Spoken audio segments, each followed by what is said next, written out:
네, 출장 중이니 연락하지 마세요. 남편이 저를 버리고 해외 출장을 갔습니다. 내 눈으로 나에게 명령해 그리고 그들은 나를 나에 대해 아무것도 모르는 어리석은 사람이라고 생각합니다. 남편의 말에 속으로 웃습니다. 그렇게 태평해도 괜찮나요? 나는 이미 알고 있다. 남편은 해외 출장 등 뒤에서 다른 여자들을 만나고 있다. 비록 실제로는 하지 않았지만 우리는 이미 결정했습니다. 불성실한 남편은 우리가 가족을 떠나야 한다는 것을 의미하며 그러면 남편의 회사가 우리에게 옵니다. 갑자기 전화가 옵니다. 남편이 급한 일이 있어서 연락을 하려고 하는데 연락이 안 되는 것 같아요. 남편에게도 연락을 시도했습니다. 유문득 지금 생각해보면 연락하지 말라고 했던 기억이 난다. 어차피 전화해서 욕먹을 테니까 그냥 조용히 있을 것 같아요. 이 말을 마음속으로 속삭이며 아이들과 함께 계획을 세우고 실천해 나가고 있습니다. 그것은 저는 세 자녀를 키우는 44세의 아르바이트 주부 안도 히코입니다. 남편 이츠키는 현재 회사원이고 큰 아들 타이오는 대학 수험생입니다. 나의 둘째 아들 공자는 이제 막 고등학교에 입학했습니다. 중학교 2학년인 딸 히카루와 함께 살고 있습니다. 새 아이를 키우는 것은 매우 힘들고 바쁜 일이었지만 가족의 도움으로 우리 아이들은 잘 성장했고 나와 좋은 관계를 맺고 있습니다. 하지만 나에게는 한 가지 문제가 있었습니다. 나는 남편과 결혼한 지 18년이 되었습니다. 지난 몇 년 동안 우리 관계는 좋지 않았지만 남편과 나는 처음부터 서로 목을 맸습니다. 예전 같지 않네요. 남편은 결혼하고 몇 년 동안 나에게 매우 친절했지만 우리의 관계는 바뀌었습니다. 6년 전 시어머니가 돌아가신 뒤에 이런 일이 일어났습니다. 저는 원래 결혼과 동시에 시어머니와 함께 살게 되었습니다. 그 이유는 결혼 후 바로 첫째 아들을 임신했기 때문이다. 어머니도 혼자 사셨다. 아기가 태어나면 직접 돌볼 수 있다는 게 참 좋은 것 같죠. 남편은 내 의견도 묻지 않고 강제로 시어머니와 함께 살기로 결정했습니다. 남편은 연애를 시작할 때 스스로 빠른 결정을 내리곤 했어요. 당시 처리 속도가 빨라서 믿음직스럽다는 느낌이 들었습니다. 하지만 그 당시에는 남편의 행동이 좀 너무 이기적이라는 생각이 들었는데 아마 임신을 한 것 같아요. 결국 나는 남편의 제안을 받아들일 수밖에 없었다. 되다 그리고 시어머니는 우리가 결혼하기 몇 년 전에 남편인 시아버지를 잃었고 그 이후로는 나는 오랫동안 혼자 살았습니다. 연애를 시작할 때부터 늘 엄마 걱정을 하던 남편이 최근 오랜만에 아이를 낳았다. 집에 오니 거실이 어두워졌습니다.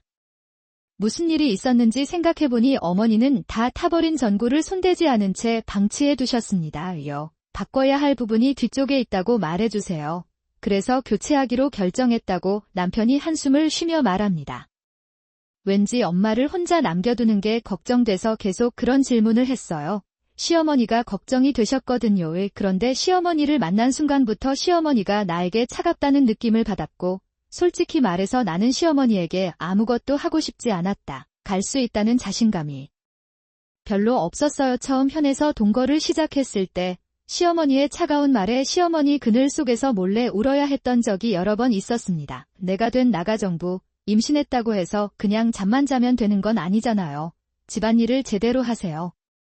사이나 시어머니는 그렇게 무관심하게 말씀하시며 나에게 집안일을 시키려고 하시고 한 번은 나에게 집안일을 하라고 하셨다. 시어머니는 음식의 양념을 비난해왔습니다. 건강을 유지하려면 더 가벼운 맛을 사용해야 하며 몸은 혼자가 아닙니다. 돼서 이렇게 말하면서 시어머니는 혼자서 또 다른 요리를 만들기 시작합니다.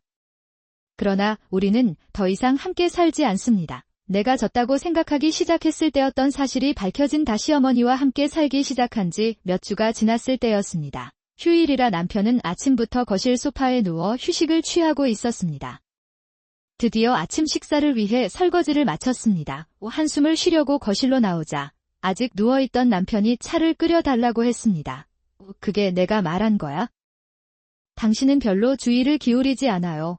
서둘러서 차를 끓여 드세요. 아마 남편도 무의식적으로 그렇게 말했을 거예요. 없어진 것 같아요. 내가 스마트폰을 만지작거리면서 나에게 그런 말을 해서 짜증이 났다.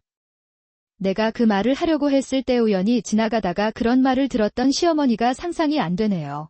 그녀는 남편을 매우 큰 소리로 꾸짖었습니다. 기호상이 다도의 바쁜 모습은 보이지 않았습니다. 직접 넣어보세요. 남편은 시어머니의 말을 들으면 어깨가 들썩거리고 나는 그저 놀라서 지켜본다. 그것은 그러자 시어머니가 저를 돌아보시며 차분한 어조로 다시 저를 부르셨습니다. 안녕하세요, 님. 잠시 쉬어가세요. 배가 더부룩하지 않습니다. 이렇게 말하면서 시어머니는 나에게 소파에 앉으라고 재촉하셨다. 나는 그녀가 지켜보는 것이 두렵다. 당신은 무엇을 했나요?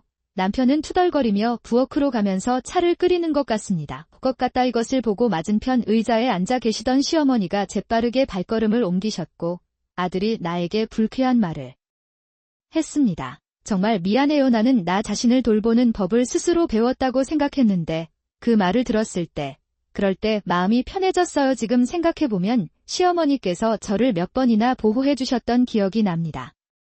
시어머니는 우리가 함께 살기 시작한 이후로 나를 돌봐주셨습니다. 남편은 쇼핑할 때 항상 무거운 물건을 들고 가라고 하고 시어머니는 내가 나갈 때마다 항상 나에게 부탁하신다. 나와 함께 엄마. 아마도요. 내가 그렇게 말하자 계모는 천천히 고개를 저었다. 나는 오랫동안 미안함을 느꼈다. 나는 차가운 사람이에요. 그렇죠. 나는 시어머니가 나에게 아내인 척하지 않았다는 말을 자주 듣는다. 노다 오히려 저를 보살펴주시고 지지해주시던 시어머니께서는 이 사실을 알고 눈물을 흘리셨습니다.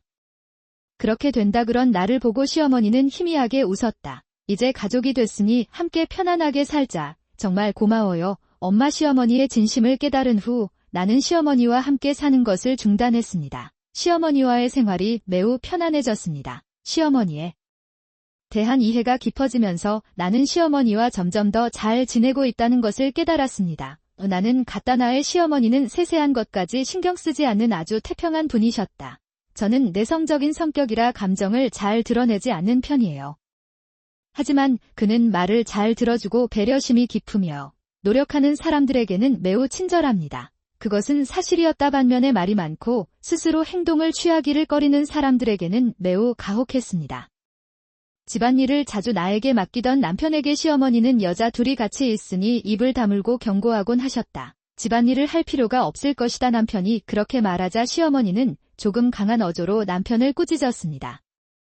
가족이 항상 함께 일하지 않으면 집에서는 한 사람이라도 집안일을 할 수 없습니다. 밖에서 일한다고 해서 집안일을 하지 않는다는 핑계가 될 수는 없습니다. 가족에 제대로 참여하기. 시어머니는 남편에게 큰 아들을 돌보고 집안일을 좀 하라고 하십니다.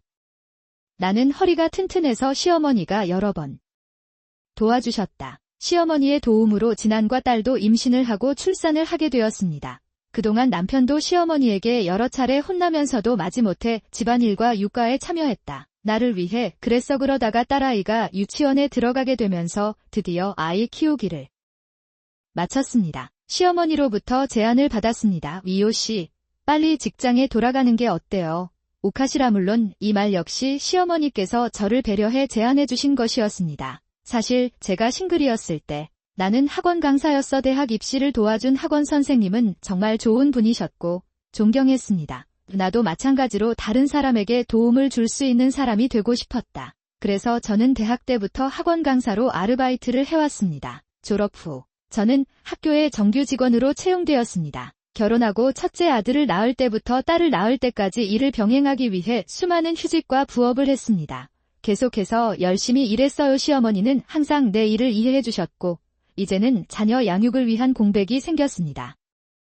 내가 곤란에 빠지지 않도록 일찍 직장에 복귀하라고 격려해 주시는 시어머니의 말씀을 감사히 받아들였습니다. 리그 후 몇 년 동안 저는 아이들의 양육을 시어머니에게 맡기고 정규직으로 돌아왔습니다. 시어머니와 협력하면서 남편은 집안일, 육아, 일로 바빴습니다. 내 생각엔 그 사람이 거기 있었던 것 같아. 적어도 시어머니 앞에서는 저에게 욕설을 한 적이 없습니다. 나는 그러나 결혼한 지 12년이 지나자 자녀가 모두 초등학교에 진학하게 되면서 시어머니가 갑자기 돈이 많이 들었습니다. 평일이었고 아이들은 학교에 갔습니다. K지전은 주로 저녁에 일하는데 마침 일이 있어서 일찍 출근했어요. 그러다가 학원 수업이 시작되기 직전에 갑자기 스마트폰으로 남편으로부터 전화를 받았습니다. 알았어. 나 문제 생겼어. 당장 집에 와라. 엄마가 말했고 정신이 나간 남편이 나에게 말했다. 질문. 나는 가라고 하는 병원으로 향했다. 아무래도 시어머니가 정원에서 쓰러진 것 같습니다. 계단판을 가져온 이웃은 시어머니가 땅에 누워있는 것을 발견하고 없었다. 이제 엄마가 돌아가시고 집에 있는 일들을 소홀히 하고 계실 텐데요.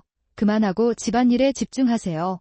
그리고 그녀의 남편은 남자는 일만 하고 여자는 집안일만 한다는 생각을 자랑스러워합니다. 나는 과시해왔다져도 남편 말에 동감합니다. 그럼 지금까지 남편이 저랑 집안일을 했다는 건가요? 그것은 무엇이었나요? 그동안 마음속으로 그렇게 생각하고 계셨나요? 나는 단지 남편의 의견을 대신할 뿐입니다. 나는 약간 혼란스러워진다. 아무튼 이제부터 집안일은 너랑 히카리랑 할게. 설령 실수해도 해나 공자한테는 시키지 않을 거야. 나를 허락하지 마세요. 남편은 그렇게 말하고 자리를 떠났고 물론 함께 먹은 그릇도 그대로 남아있었다. 아이들은 남편의 거친 행동에 겁을 먹은 듯 조용하다. 이 딸아이의 눈에는 눈물이 고였습니다. 저는 딸아이를 꼭 끌어안고 뒤로 굴렸습니다. 부드럽게 스트로크. 히카리는 아직 초등학교 1학년이지만 가끔 형들을 도와주기도 합니다. 남편 말대로 계속 집안일을 할 수가 없어요. 남편이 정말 집안일을 혼자 하게 해요. 그 사람이 노력하고 있는지 궁금해요. 어쩌면 남편도 희망을 잃은 슬픔에 혼란스러워하고 있을지도 모르겠습니다. 그 점을 염두에 두고 나는 남편의 상태를 잠시 확인하기로 결정했습니다. 어쩌면 그 사람이 다시 예전처럼 나와 함께 집안일을 해줄 수도 있겠다는 생각이 들었다. 이 몸이에요. 하지만 몇 달이 지나도 남편의 태도는 바뀌지 않았습니다. 아니면 아이들에게 자신의 생각을 강요하기 시작합니다. 아들들은 집안일을 도우려 하다가 화를 내기 시작했고 약 1년 후 남편의 마음이 어떤지 충분히 이해했습니다. 즉, 남편은 살아생전의 시어머니의 시어머니였습니다. 너무 무서워서 그냥 가만히 있었어요. 이제 시어머니가 돌아가셨으니 드디어 남편의 본성이 드러났습니다. 이 사실을 알았을 때 저는 크게 실망했습니다. 시어머니는 남편의 마음을 꿰뚫어 보셨습니다. 나는 여기 있다. 남편에게 최선을 다해 조언을 해주면서 시어머니의 진심이 남편의 마음에 닿았습니다. 그는 거기에 없었습니다. 나는 시어머니의 마음에 보답하기 위해 남편에게 이 사실을 거듭 설명했습니다. 친구들과 함께 일을 하다 보니 아들들이 도와주는 건 어쩔 수 없겠죠. 당신은 그곳에 있었을 때 아무 말도 하지 않았습니다. 그러면 남편은 완고하게 내 말을 거부하고 자신의 생각을 나에게 강요합니다. 당신은 주부이고 히카리는 여자이므로 집안일은 당신이 직접 해야 합니다. 남편은 내가 설득할 때마다 화를 내고 내 말을 듣지 않는다. 그것은 그리고 남편의 변화는 내 아이들에게도 큰 영향을 미칩니다. 점점 까다로워지는 남편에게 아이들은 부정적인 반응을 보이기 시작했고 특히 딸의 변화는 눈부셨다. 크게 웃던 딸이 남편 앞에서는 전혀 웃지 않게 됐다. 내 형제들조차 이 말에 충격을 받은 것 같았다. 나는 언니를 격려하고 다시 미소를 되찾으려고 최선을 다했지만 언니는 여전히 미소를 지었습니다. 그런 일은 일어나지 않았어. 그리고 남편 얘기가 나오자 그는 자신도 모르게 턱으로 나를 이용하기 시작했습니다. 나는 이봐, 차 좀 끓여라. 헌트, 너 별로 주의력이 없구나. 그가 집에 와서 나에게 그런 말을 했을 때 나는 우리가 막 결혼했을 때를 떠올렸다. 아우데스. 그때는 남편을 혼내는 시어머니가 있었는데 지금은 시어머니가 없어요. 그의 마음이 부족해서 내 눈에는 눈물이 흘렀다. 남편이 집에서 그렇게 함부로 행동했어요. 나는 아이들에게 내 생각을 강요했지만 다행히 아들들은 친절했다. 남편이 없을 때 그녀는 집안일을 도와주고 있었지만 내 딸은 여전히 다시 웃을 수 없었습니다. 아들들이 남편을 미워한 것이 바로 이 일의 원인이었습니다. 그루브가 깊어졌지만 물론 이대로는 안 된다고 생각하고 남편과 몇 번이고 대화를 시도했습니다. 나는 그것을 보았다. 시어머니가 돌아가신 지 2년쯤 지나서 나는 출장과 휴일을 맞아 점점 더 많은 일을 하기 시작했다. 우리는 이야기할 시간이 별로 없었어요. 그리하여 집은 여전히 어두워졌고 시어머니가 돌아가신 지 6년이 지났습니다. 그 무렵 내 사실을 깨닫고 있는지 궁금합니다. 하지만 그건 남편의 잘못이에요. 어느 날 큰아들이 학원을 마치고 집에 돌아오는데 결정적인 사건이 일어났다. 하지만 당신은 진지한 얼굴로 나에게 이런 말을 했습니다. 안녕, 엄마. 아빠는 늘 야근을 한다고 말했지만 그것은 거짓말이었다. 큰아들은 아버지가 모르는 젊은 여자와 함께 걷고 있는 것을 보았다고 말했습니다. 혼란스러운 지난 몇 년간 남편과의 대화가 줄어든 것이 사실이다. 가족이냐고 묻는다면 의심스럽다. 생각할수록 우리 관계는 차가웠지만 남편이 바람을 피우고 있다는 사실은 전혀 몰랐습니다. 나는 하지 않았다. 내가 옆에 서 있는 동안 태양이 심각한 이슬비를 내며 나에게 말을 걸었습니다. 엄마, 벌써 결정하셔야 해요. 무뚝뚝하게 말하지는 않았지만 격려가 되기엔 충분했어요. 그 말은 내 예상을 뛰어넘을 만큼 큰 힘을 가지고 있었다. 가족이 어려울 때 돕지 않으면 가족이 아닙니다. 나와 태양의 이야기를 듣고 있었습니다.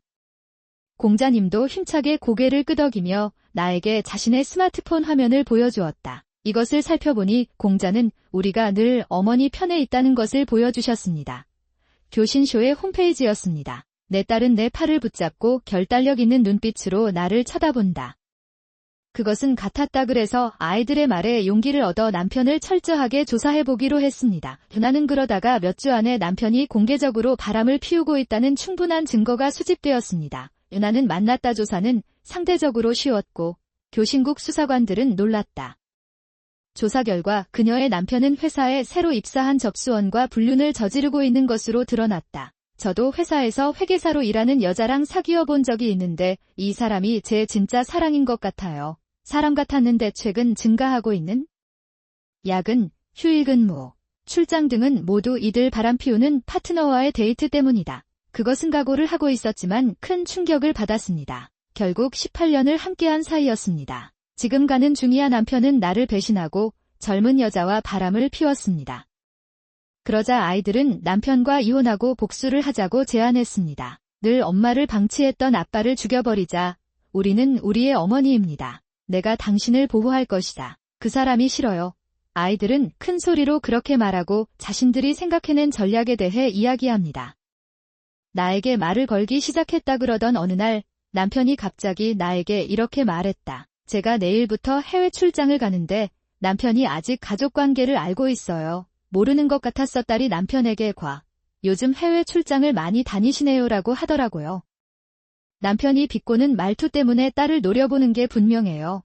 그 사람 참 시끄러운 사람이거든요. 그러자 그는 출장 중이니 연락하지 말라고 강한 어조로 소리쳤다. 저는 그걸 포기하고 해외 출장을 갔습니다. 남편이 해외 출장을 나갔습니다. 남편의 말에 나는 이렇게 태평해도 괜찮은지 속으로 웃음이 난다. 남편이 내 뒤에서 다른 여자를 만나고 있다는 걸 나는 이미 알고 있다. 그리고 우리는 이미 그런 남편과 함께 가족을 그만두기로 결정했습니다.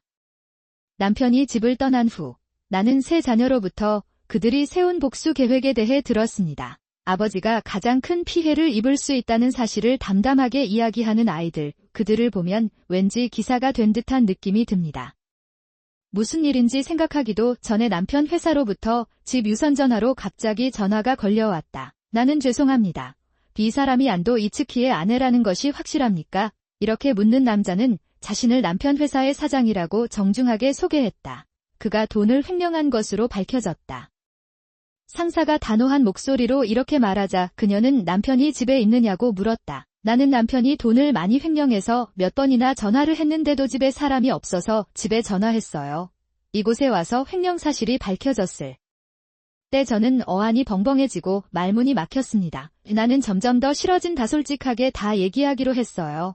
사실 남편이 해외 출장을 간다고 해서 나갔거든요. 뒷단의 말에 상사가 전화기 반대편에서 헐떡거리는 것이 느껴졌다. 아무래도 과학계의 책임자인 문 메이든과 불륜을 저지르고 있는 것 같다. 내가 그 말을 덧붙이자 내 상사는 한동안 침묵을 지켰고 얼마 후에는 침묵했다. 사장은 만족한 듯 중얼거렸다. 알겠어요. 회계를 맡은 츠키노 키미가 횡령을 돕고 있었다. 결국 상사는 나에게 굵은 목소리로 잘했어라고 말했다. 죄송합니다만 안도군에게 말씀해 주시겠어요.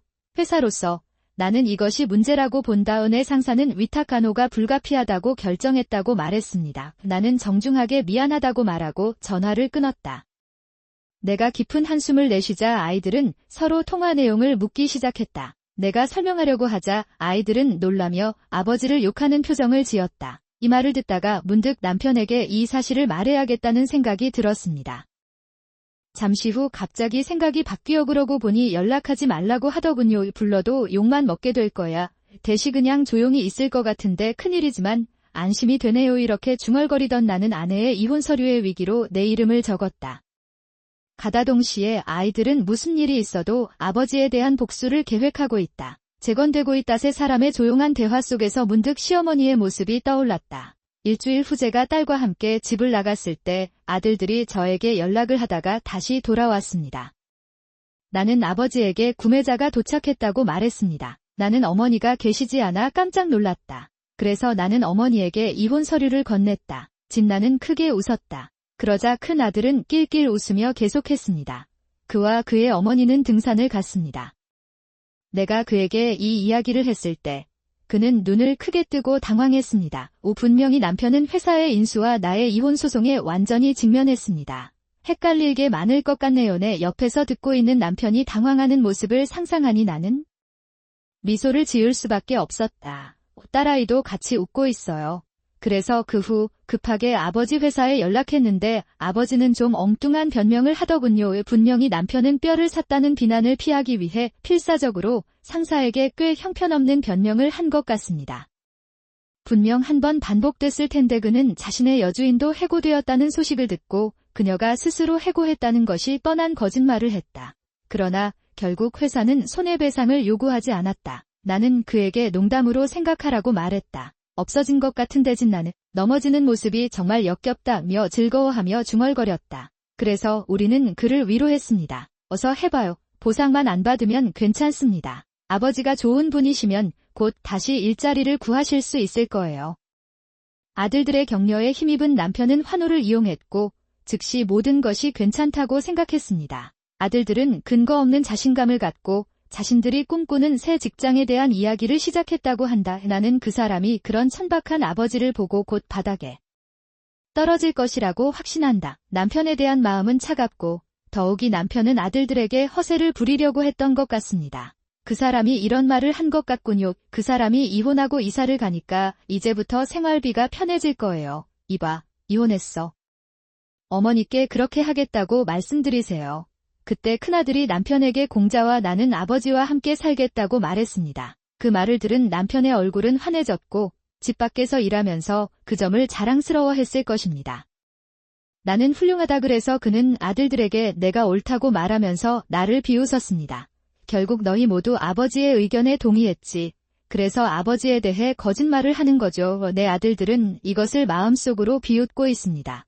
그들은 우리가 어머니 편이라고 말했습니다. 3개월 후 나와 딸이 살고 있는 새 집에 아들들이 왔습니다. 그리고 내 아들들은 그 3개월 동안 무슨 일이 일어났는지 차례대로 나에게 말했습니다. 나한테 줬어. 그 후 남편은 내가 남긴 이혼 서류를 즉시 제출하고 다음 날 그의 여주인을 집으로 불렀습니다. 그렇죠. 남편처럼 해고된 여주인은 집세를 아끼기 위해 일주일 뒤 일찍 집으로 돌아왔다. 온 것 같네요. 그러다가 그곳에 고등학생인 두 아들이 있다는 사실을 알고 충격을 받았다. 무슨 말이에요? 우리 같이 살지 않았나요? 그것은 다른 이야기입니다. 무자나이 그러나 남편은 내 아들은 내 아들이다라며 여주인에게 열성적으로 화답하는 모습이었다. 난 내 편이니까 계속해서 아들들을 잘 돌봐달라고 부탁할 텐데 그게 남편 말의 엉덩이입니다. 나는 말을 타고 남편이 나에게 하는 행동을 따라했습니다. 네. 집안일은 집에서 여자가 하는 일이에요. 어서 집안일도 완벽하게 하시고 둘이서 빨래도 말리지 않으시네요. 아직 안 해봤어. 집안 청소도 제대로 안 하고 여주인을 욕도 많이 하고 집안일도 다 하더군요. 이를 강요받은 여주인은 당연히 분노하며 남편에게 불평을 하기 시작했다. 남편도 여기서 소심하고 당황하는 것 같았고 게다가 수학도 잘 하더군요. 아무래도 일자리를 찾기가 어려웠던 것 같습니다. 그리고 남편과 여주인은 계속해서 수입이 없었기 때문에 그들의 지출은 증가할 뿐이었습니다. 날이 갈수록 먹을 것이 남지 않았고 밥도 없어졌습니다. 대한 조치는 취해지지 않았습니다. 여주인은 남편에게 상황이 너무 다르다며 헤어지고 남편과 작별 인사를 한 뒤 집을 나가려고 했다. 내 아들들이 이것을 확인했고 마침내 나는 제가 고용한 변호사의 명함과 진료비 청구서를 남편에게 주고 진료비를 청구했습니다. 나는 남편에게 그랬다고 말했다. 사실 저는 남편이 애인과 함께 살고 있는 동안 변호사를 고용했습니다. 사람들은 이미 이혼이 확정됐으니 나에게 진료비를 낼 필요가 없다고 생각한다. 그게 다야. 그러나 변호사 측은 사실이 아니며 이혼 후에도 청구를 할 수 있다고 말했다. 나는 당신과 함께 머물고 있습니다. 이 이야기를 하면 남편과 정부가 싸우기 시작하고 아들들도 정부에게 의사 진료비를 요구합니다. 그는 그들에게 선물을 주고 작별 인사를 한 다음 나에게 돌아왔습니다. 너무 답답해서 아버지와 저는 당황했고 엄마가 같이 가자고 소리를 지르셔서 서둘러 도망쳤어요. 여기 있어요. 타이오는 역겹다는 듯이 말하면서 과장되게 어깨를 으쓱했다. 공자를 시험해 보았다. 그러고 보니 그는 형을 바라보며 싱긋 웃었다. 하지만 급하게 그들을 보니 안도감이 들었고 어머니와 히카리도 마찬가지였다. 보여주고 싶었어요. 히카리는 두 형의 말에 최대한 얼굴을 찡그리며 괜찮아 라고 중얼거렸다. 나도 마찬가지다. 아들들의 난폭한 행동에 기분이 너무 상쾌해졌습니다. 나중에 변호사로부터 남편과 정부 모두가 불평을 하고 대가를 치렀다는 이야기를 들었습니다. 분명히 내가 없으면 그들은 나를 초대했습니다. 그러나 그러한 요구는 당연히 받아들여지지 않았고 의사 비용과 양육비를 두 사람이 지불해야 했습니다. 그것은 그리고 나중에 들은 대로 남편은 집을 팔고도 의사의 진료비를 내지 못해 병이 났습니다. 아무래도 그는 빚을 갚기 위해 참치자비배에서 일하기로 결심한 것 같다. 거짓말인지 아닌지는 모르겠지만 확실히 그 이후로 남편과는 연락이 없었습니다. 그의 여주인도 마찬가지입니다. 빨리 빚을 갚기 위해 밤샘 작업을 시작한 것 같습니다. 이 또한 더 이상 우리와는 상관이 없습니다. 그동안 나는 아이들의 집안일을 돕습니다. 해냈어. 강사로서 더욱 열심히 일하겠습니다. 아직은 의사 진료비와 자녀 양육비를 지불할 만큼 돈이